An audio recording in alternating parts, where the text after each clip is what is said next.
उन्होंने इसमें jail IG को, डीजीपी झारखंड को और जो और लोग हैं ऑफिसर्स, उनको भी पार्टी बनाया है कि जेल आईजी स्पेशली बताए कि कैसे वहां पे उन्होंने सुविधा दिलवाया हुआ है रिम्स में उनको मोबाइल का, और मोबाइल से कैसे वो काम कर रहे हैं। और वो जो है कह रहे थे कि अगर एब्सेंट रहेंगे, उनका विधानसभा अध्यक्ष हो जाएगा तो उनको मंत्री पद दिया जाएगा, लालच दे रहे थे। उसी के कारण जो है वही कारण है जिस पर हमने उन पर पीआईएल किया है। नमस्कार, आप लाइव सिटीज देख रहे हैं। मैं हूं गरिमा भारती। राजद सुप्रीमो लालू प्रसाद यादव की मुश्किलें कम होने का नाम नहीं ले रही है। कल यानी कि 27 नवंबर को उनके एक केस में सुनवाई होनी है। कहा जा रहा था कि अगर इस केस में उन्हें जमानत मिल जाती है तो वो बाहर आ जाएंगे, लेकिन अभी मुश्किलें खत्म नहीं हुई है। जो मामला गरमा रहा था वायरल ऑडियो का, उसको लेकर एक पीआईएल दाखिल किया गया है और ये इल्ज़ाम लगाए गए हैं कि उन्होंने लगातार जेल मैनुअल का उल्लंघन किया है। जेल से वो फ़ोन करते हैं। जो वायरल ऑडियो था जिसमें वो एक बीजेपी विधायक को प्रलोभन दे रहे थे मंत्री पद का, उसको लेकर पीआईएल दाखिल किया गया है। इस विषय में झारखंड हाईकोर्ट के अधिवक्ता राजीव कुमार ने क्या कुछ कहा है, आप वो भी सुनिए। साथ ही साथ जो पीआईएल करता है अनुरंजन अशोक, उनकी भी बातें सुनिए। पीआईएल में लालू प्रसाद यादव के खिलाफ अनुरंजन अशोक ने किया है, उसमें है कि जेल मैनुअल के हिसाब से जो प्रोविजन है जेल के अंदर कि कोई भी आदमी किससे मिल सकता है और क्या वो मोबाइल रखेगा, मोबाइल यूज़ कर सकता है, इसी के संदर्भ में है। क्योंकि अभी ऐसी घटना हुई है कि लालू प्रसाद यादव ने जेल जुडिशियल कस्टडी में रहते हुए, जो अब तो बंगले में ही रहते हैं, उन्होंने एक विधायक को खरीद फरोख्त की बात की है। ये एक तरह से कहिए क्रिमिनल ऑफेंस है। इलेक्शन लॉज में तो है ही है, उसके अलावा जेल मैनुअल का खुल्लम खुल्ला उल्लंघन है। तो ये बिल्कुल शो करता है कि इस राज्य में मिस्टर प्रसाद को कहीं ना कहीं से एडमिनिस्ट्रेशन का पूरा सपोर्ट है। क्योंकि जब से वो जुडिशियल कस्टडी में गए, उसके बाद से रिम्स में ही वो आराम कर रहे हैं। और पूर्व में माननीय न्यायालय का आदेश हुआ था कि यदि किसी पदाधिकारी या कोई तरह के व्यक्ति, जो पॉलिटिशियंस है, जुडिशियल कस्टडी में रहता है और वो रिम्स में आता है, तो उसको केवल इलाज करके पुनः जो है उसको जेल भेजा जाए।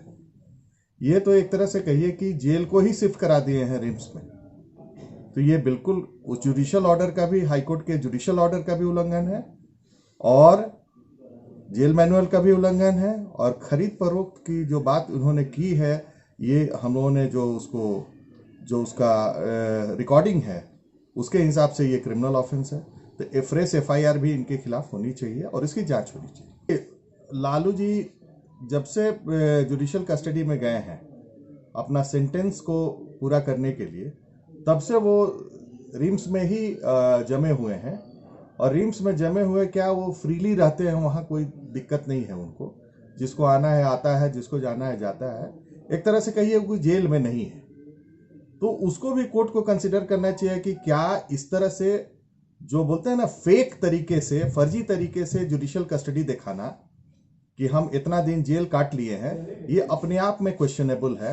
यदि ऐसा होगा तो आम लोगों का विश्वास इस सिस्टम से खत्म हो जाएगा।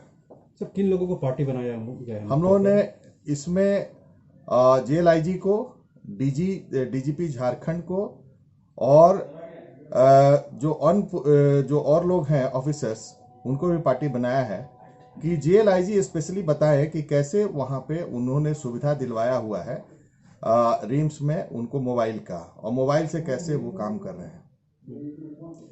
देखिए, लालू यादव जी वो बिहार के पीरपैंती के विधायक हैं, माननीय ललन पासवान जी, जो भारतीय जनता पार्टी के हैं। उनको फ़ोन करके वो जो है कोरोना के नाम पर बहाना बनाने के लिए कह रहे थे।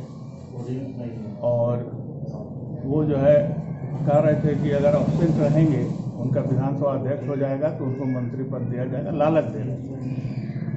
उसी के कारण जो है वही कारण है जिस पर हमने उन पर पीआईएल किया है। पीआईएल का मामला है क्या कि वो जेल में जेल मैनुअल के हिसाब से मोबाइल यूज नहीं कर सकते, मोबाइल वहाँ रख नहीं सकते, तो किन परिस्थिति में मोबाइल से वो बात कर रहे थे। दूसरा है क्या कि उनको वीआईपी ट्रीटमेंट वहाँ रिम्स के गेस्ट हाउस में दिया जा रहा है, वो भी एक मामला जो है वो भी बनता है। तीसरा है कि हम चाहते हैं कि वो चूंकि सीबीआई से आरोपित हैं, तो हॉर्स ट्रेडिंग का एक मुकदमा उन पर दर्ज हो, मोबाइल रखने का एक मुकदमा दर्ज हो, और उनको वीआईपी जो गेस्ट हाउस है वहाँ से हटा के जेल भेजा जाए और सख्त उन पर कार्रवाई हो। इसी के निमित्त जो है मैंने एक PIL उन पर किया है। ये कहा जा रहा है कि ये PIL के पीछे मकसद ये है, कल जो उनकी जमानत याचिका पर सुनवाई है उसमें कहीं ना कहीं रुकावट डालेंगे? नहीं, उस तरह का कोई नहीं है। PIL जब उनका जमानत याचिका का सुनवाई था तो वो जेल से फोन पर क्यों बात कर रहे थे? उनको नहीं बात करना चाहिए था, जेल मैनुअल के हिसाब से रहना चाहिए था। माननीय उच्च न्यायालय के निर्देशानुसार उनको इंतजार करना चाहिए था कल तक का। अभी आप पार्टी में किस पोस्ट पर होल्ड करते हैं? अभी पार्टी में किसी पोस्ट पर हम नहीं है। तो आपने अधिवक्ता और PIL कर्ता दोनों की बातें सुनी। PIL दाखिल कर दिया गया है लालू प्रसाद यादव के खिलाफ, लेकिन अब बातें ये भी उठ रही है कि केस भी दर्ज किया जाएगा।